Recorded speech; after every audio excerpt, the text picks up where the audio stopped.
Welcome everyone. Today, we're diving into European classical literature. I'm excited to take you through this fascinating subject.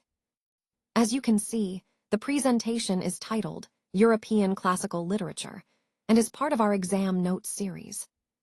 We'll be exploring key works, authors, themes, and the significance of classical literature in European culture. So, let's get started and uncover the rich history and influence of this incredible literary tradition. All right, let's take a quick look at what's coming up. Inside this presentation, we'll be exploring 4 main units. Each unit will delve into different aspects of the topic, building a comprehensive understanding as we go along. Then, we'll stay tuned for some exciting content ahead. And of course, we can't forget about Homer's Iliad, which will come into play later on. You'll also notice we've got Block 1 here. This marks the beginning of our first major section. So, throughout this journey, keep in mind that these units are designed to connect and support the overall theme of the presentation, giving you a clear pathway through the material.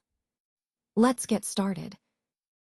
Today, I want to tell you a story about the Trojan War, a legendary conflict between the Greeks and the Trojans. The war began when Paris of Troy took Helen, who was the wife of Menelaus, the king of Sparta. This act sparked a long and brutal war that lasted many years.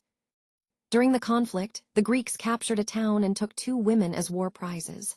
One was Chryseis, taken by Agamemnon, and the other was Briseis, taken by Achilles. Chryseis' father pleaded with Agamemnon to return her, but he refused. As a punishment, the god Apollo sent a plague to afflict the Greeks.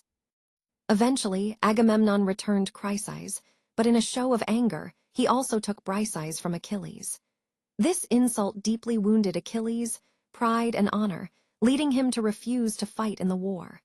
His withdrawal was a turning point, as the Greeks began to struggle without their greatest warrior. Achilles' close friend Patroclus, wearing Achilles' armor, went into battle to support the Greeks. Sadly, Hector, the Trojan hero, killed Patroclus. Filled with rage and grief, Achilles rejoined the fight and ultimately killed Hector himself. Afterward, he dragged Hector's body behind his chariot in a display of wrath. Hector's father, King Priam, then courageously came to Achilles to beg for his son's body. Moved by Priam's plea and feeling compassion, Achilles returned Hector's body so he could be properly buried. This story highlights the themes of honor, wrath, and mercy, key concepts that run throughout Homer's epic, the Iliad, and the larger Homeric tradition. An epic is a long narrative poem that tells stories about heroic deeds and great values. It often explores important themes like war, bravery, and human struggle. Through these stories, epics showcase the greatness of the human spirit and also highlight the influence of divine powers. Some well-known examples of epics include the Ramayana, the Mahabharata, the Iliad, and the Odyssey. These texts are characterized by their long and detailed storytelling, featuring heroic characters who undertake extraordinary journeys. They also use grand, elevated language that adds to the sense of importance and grandeur. In summary, an epic combines a lengthy narrative, heroic figures, and a majestic style to celebrate human achievement and divine intervention. It's a powerful way to understand the values and beliefs of different cultures through their most celebrated stories. Let's explore some key characteristics of an epic. First, epic deals with great heroes and important events, often showing interactions between gods and humans. This highlights the divine influence and heroic deeds that are central to the story. Next, large-scale epics are very long works. For example, the Iliad has 24 books, which shows the vast scope and detail involved in these stories. Epic stories also emphasize heroic ideals like courage, honor, sacrifice, patriotism, and kindness. These values are what make the heroes admirable and the stories meaningful. The language used in epics is quite special. It includes similes and epithets, those descriptive phrases, and often features repeated expressions to reinforce key themes. Early epics were mainly oral poems, recited by singers, which influenced their style and rhythm. Another important point is the imaginative power of epic poets. They use vivid imagination and poetic inspiration to create compelling stories that captivate audiences. Most epics focus on a single, central action or theme. For instance, in the Iliad, the main focus is Achilles, anger, and the consequences that follow from it. Epics usually start by stating their main theme or subject. The Iliad, for example, begins with the theme of Achilles' rage, setting the tone for the entire story. Before telling the story, the poet often invokes the muse, seeking divine inspiration and help to tell the tale effectively. A characteristic feature is that epics often begin in the middle of the story, a technique called in medias res. This approach immediately immerses the audience in the action without a lengthy introduction. By understanding these characteristics, we see how epics are grand, complex stories that reflect heroic ideals, divine interaction, and rich storytelling techniques, making them powerful and enduring works of literature. Let's take a closer look at the Homeric tradition and classical epics. These works originate from ancient Greek and Roman literature and are considered timeless because they reflect universal human values. They explore core themes like human struggle, moral values, and courage, especially in difficult situations. When we think of famous classical writers, names like Homer, Aeschylus, Sophocles, Euripides, Shakespeare, and Goethe come to mind. These authors have contributed stories that emphasize important ideals such as order, balance, clarity, and universal human values. Overall, classical epics serve as a mirror to human nature and continue to inspire us through their enduring themes and moral insights. Let's talk about Achilles, the warrior hero of the poem. He's really the central figure, the main hero we focus on. The story kicks off with his anger, his wrath, which sets the tone for much of what follows. Achilles actually refuses to fight because he's insulted by Agamemnon, who disrespects his honor. This pride and wounded ego lead him to withdraw completely from the war. In fact, he even asks his mother, Thetis, to intervene and persuade Zeus to help the Trojans defeat the Greeks. It's a strategic move, driven by his hurt feelings. But the story takes a tragic turn when his close friend Patroclus is killed by Hector. Grief quickly turns into rage, and Achilles re-enters the battle with a ferocity we've never seen before. He kills Hector in a fierce fight, but his brutality doesn't stop there. He drags Hector's body behind his chariot, showing a brutal side of his character. Yet in the end, Achilles reveals his humanity by returning Hector's body to Priam, Hector's father. Throughout the poem, Achilles embodies several key traits: pride and anger, immense strength as a warrior, and a desire for personal glory. But he also shows that beneath all that, he's emotional and capable of compassion. That combination makes him a truly complex hero. Today, I want to talk about Hector, the defender of Troy. Hector is known as the greatest warrior of Troy, and he fights tirelessly to protect his city and its people. Despite disagreements with his brother Paris over the kidnapping of Helen, Hector remains committed to defending Troy. He's not just a fierce warrior, he's also a loving family man who deeply cares for his wife Andromache and his son Astyanax. Hector is aware that fighting in the war could cost him his life, but he fights bravely anyway. His main motivation isn't personal glory, but a strong sense of duty to his country and his family. Let's also highlight some of Hector's most important traits: loyalty to Troy, a profound sense of duty, love for his family, and moral responsibility.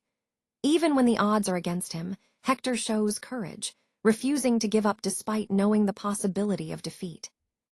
All these qualities make Hector a true hero, embodying the values that underpin the entire story of the Trojan War.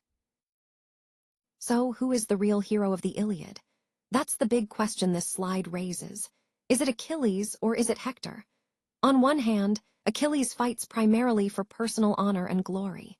His actions are driven by anger and a desire for revenge, which makes him a very passionate and intense warrior.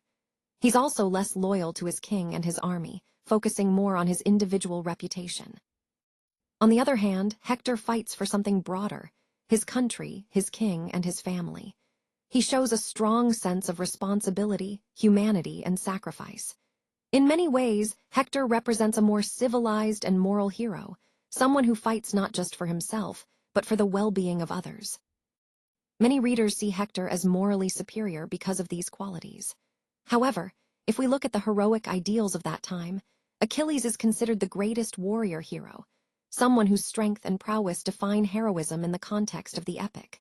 So, this slide really invites us to think about different kinds of heroism, personal versus moral, and how these ideas connect to the larger themes of honor, sacrifice, and morality in the Iliad.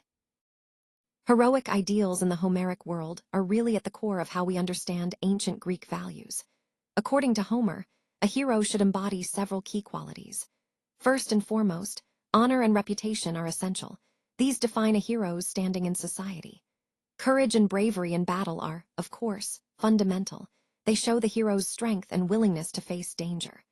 Respect for the dead highlights the importance of honoring those who came before and maintaining social and spiritual bonds. Loyalty to the king and country reflects a hero's sense of duty and allegiance to the larger community. And finally, a desire for eternal glory drives heroes to achieve something memorable that transcends their lifetime. These ideals are interconnected and help us understand what was celebrated in Homeric society. They also tie into the broader theme of heroism, how individuals sought to leave a lasting legacy through their actions. So, when we look at Homer's heroes, we see a complex mix of personal virtue and social responsibility, all aimed at securing their place in history. So, when we look at the final idea of the poem, what stands out is that both Achilles and Hector are heroic, but in very different ways. Achilles embodies the strength of a warrior and the pursuit of glory, showing us a hero driven by personal achievement and reputation. On the other hand, Hector represents duty, humanity, and sacrifice. He's someone who cares deeply about his family, his city, and doing what's right, even at great personal risk. What's really interesting here is that the poem doesn't give us a clear answer about who the true hero is. Instead, it leaves that question open for us, the readers, to decide. It invites us to reflect on what qualities we value most in a hero: strength and glory, or duty and sacrifice. This ties back to the overall theme of the presentation, which explores different ideas of heroism. It's about understanding that heroism isn't a one-size-fits-all concept, but a complex mix of traits, motivations, and values. And ultimately, it's up to us to interpret what makes someone truly heroic. Let's delve into the background of the Trojan War. The conflict kicks off after Paris, a prince of Troy, abducts Helen, the wife of Menelaus, king of Sparta. This act sparks a fierce war between the Greeks and the Trojans. But it's not just about Helen. There's also internal strife among the Greeks, notably between Agamemnon and Achilles over war prizes, which adds complexity to the story. What makes this war even more fascinating is the involvement of gods and goddesses. Aphrodite, Athena, Hera, they all choose sides and influence the course of events. And then there's Eris, the goddess of discord, who throws a golden apple into the scene, inscribed for the fairest, which leads to the infamous judgment by Paris. This background highlights how honor, pride, and divine intervention intertwine in the Homeric age, blurring the lines between heroism and horror. It's a perfect example of how these stories reflect the values and tensions of the time, connecting to our overall theme of exploring the dual nature of war, both noble and terrifying. Let's delve into the themes presented in this poem. It explores different aspects of war, showing both its heroic and darker sides. On one hand, we see the heroism and glory that can come from acts of bravery and sacrifice. But at the same time, it vividly portrays the pain and suffering experienced by soldiers, highlighting the human cost of conflict. The poem also touches on the clash of egos among leaders, which often leads to unnecessary escalation and devastation. It brings to light personal losses, such as the death of friends and family, reminding us of the deep emotional scars war leaves behind. Another grim reality depicted is the treatment of women after defeat, often taken as slaves, an unsettling consequence of war's brutality. The poem doesn't shy away from emphasizing the futility and senselessness of war. Despite all the heroism, it ultimately results in destruction. Finally, it shows how war destroys peaceful life, turning communities and landscapes into chaos and ruin. Overall, these themes underscore the complex and often tragic nature of war, which is central to our understanding of its impact across all levels of society. Today, I want to focus on the main theme of the poem, which is quite specific. It actually covers only the last 40 days of the Trojan War. This narrow focus allows us to explore the intense drama and pivotal moments that occurred during this final period. The poem centers primarily on Achilles, who is one of the most important Greek heroes. His actions and emotions drive much of the story. A key point here is Achilles' withdrawal from battle. This isn't just a random act, it's a response to a personal insult.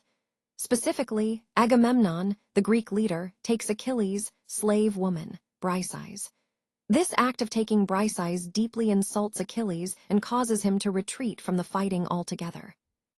This withdrawal has huge implications for the war's outcome and highlights the importance of personal honor and pride in Greek culture. It also illustrates how individual actions can influence larger events, a common theme in many stories about heroism and conflict. So, in the context of our overall presentation, this poem's focus on these last days emphasizes how personal conflicts and emotions can dramatically impact historical events, adding depth to our understanding of the Trojan War's significance. Let's talk about the brutality of war. War is often described as violent and brutal, and during conflicts, soldiers can behave like wild animals. The poem we're referencing includes very graphic descriptions of killing and violence, emphasizing just how savage war can be. It also shows how war forces people to accept this brutality as normal, almost as if it becomes part of their everyday reality. Now, when we look at war in reality, there's a stark contrast. The text compares the depiction of war in the Iliad with real historical events, such as the atomic bombings of Hiroshima and Nagasaki, and the violence seen in modern conflicts. These examples remind us that the brutality depicted in ancient texts is not just fiction, it's reflected in actual, devastating events that have shaped our world. And what's the overall message here? War, regardless of the era, brings about hatred and suffering. Sometimes, leaders hide their true ambitions behind a facade of patriotism, which can lead nations into destructive conflicts. The most sobering point is that, despite thousands of years passing, humanity has not changed much. The same patterns of violence, hatred, and manipulation persist across history. This slide ties into our overall theme by showing us the harsh realities of war and encouraging us to reflect on what truly drives human conflict. When we think about war, it's often seen through two contrasting lenses. According to Homer, war can bring honor and heroism. It's a path that defines great warriors and solidifies their legacy.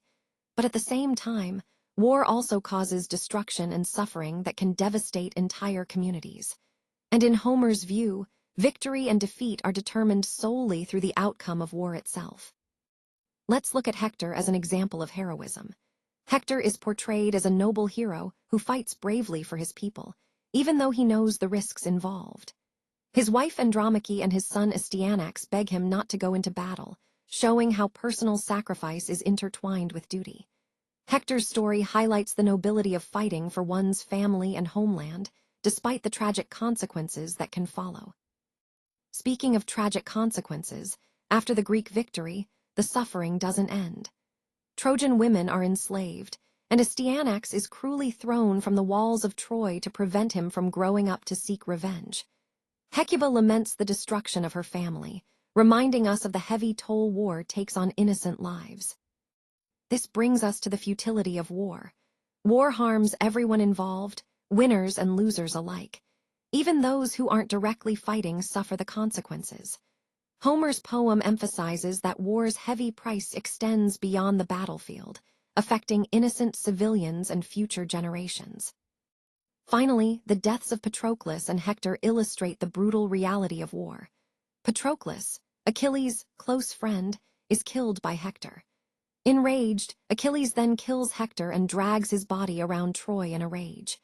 These moments underscore how personal tragedy and violence are woven into the fabric of war, revealing its tragic and destructive nature. War reveals both heroism and cruelty. It shows us the incredible bravery and self-sacrifice of those who fight for their cause, but it also exposes the harsh, often brutal reality of conflict. Even the greatest warriors, no matter how skilled or courageous, cannot escape fate and death. This reminds us that war levels the playing field. No one is invincible, and ultimately, everyone faces the same mortality.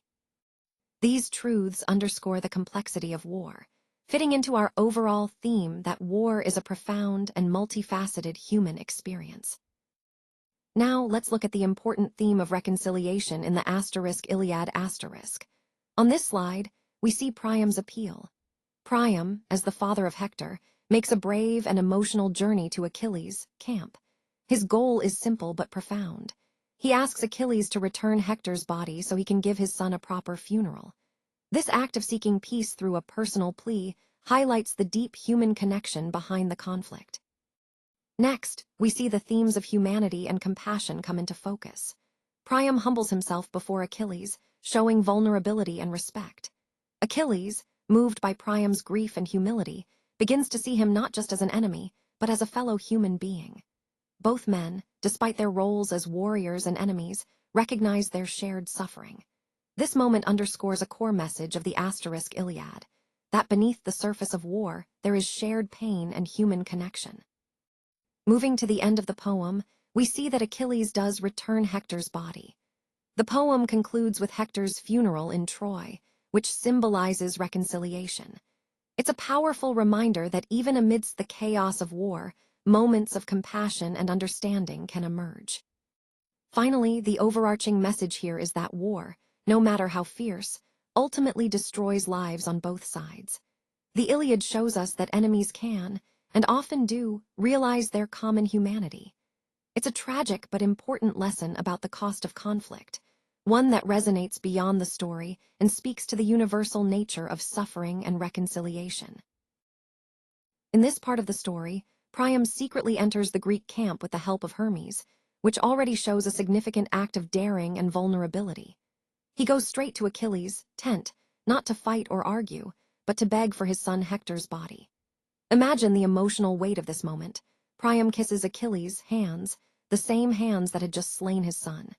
It's a powerful gesture that highlights the complex mix of pain, respect, and desperation.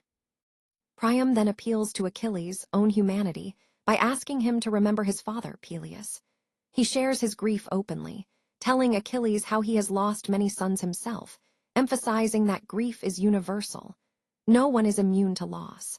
This emotional appeal is crucial because it helps Achilles see beyond his rage and sorrow to recognize their shared suffering.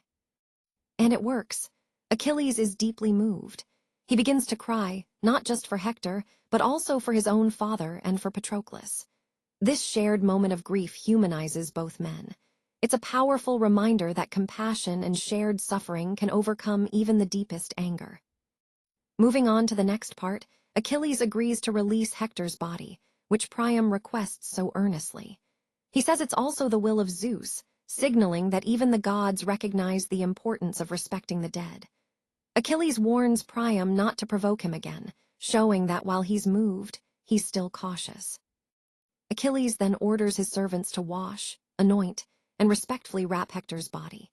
He even asks Patroclus' spirit not to be angry about returning Hector, another sign of the respect Achilles shows, even to his enemies. This act underscores a key idea. Respecting the dead and honoring their memory is vital, even in the chaos of war. It's a moment that highlights the importance of honor and respect, not just as cultural norms, but as a moral compass guiding human behavior. Now, moving on to the next part of our story, we see a moment of compassion and shared humanity during a time of great suffering. Achilles invites Priam to join him for a meal and some rest, a gesture that shows respect and a recognition of their common humanity. During this meal, Achilles recounts the story of Niobe, who, despite losing all her children, still had to eat, highlighting that even in the depths of grief, humans must continue living. This reminds us that acceptance of suffering and fate is a vital part of the human experience. What's truly powerful here is how Priam and Achilles, despite being enemies, come to admire each other's dignity and character. It's a profound lesson that even amidst conflict, there's room for empathy and respect, especially when faced with shared human vulnerabilities. The key idea to take away from this is the acceptance of human suffering and fate, recognizing that life continues even in the darkest moments. Now, as we look at the final themes, I want to emphasize that humanity takes precedence over revenge. It's a reminder that compassion and empathy should guide our actions, even in the face of conflict. Respect for the dead is also a crucial point. Honoring those who have passed reminds us of the human cost of war. The power of grief is immense. It has the ability to transform individuals and societies, shaping their future choices. War's tragic consequences are profound, affecting not just the battlefield but entire communities and generations. Overall, these themes underscore the importance of choosing compassion over vengeance and recognizing the devastating impact of war on our shared humanity. Thanks so much for watching. If you found this presentation helpful, please subscribe to stay updated on future content. Don't forget to like the video if you enjoyed it and share it with others who might benefit from this information. Your support really means a lot. Again, thank you for your time and interest. I look forward to connecting with you in the next one.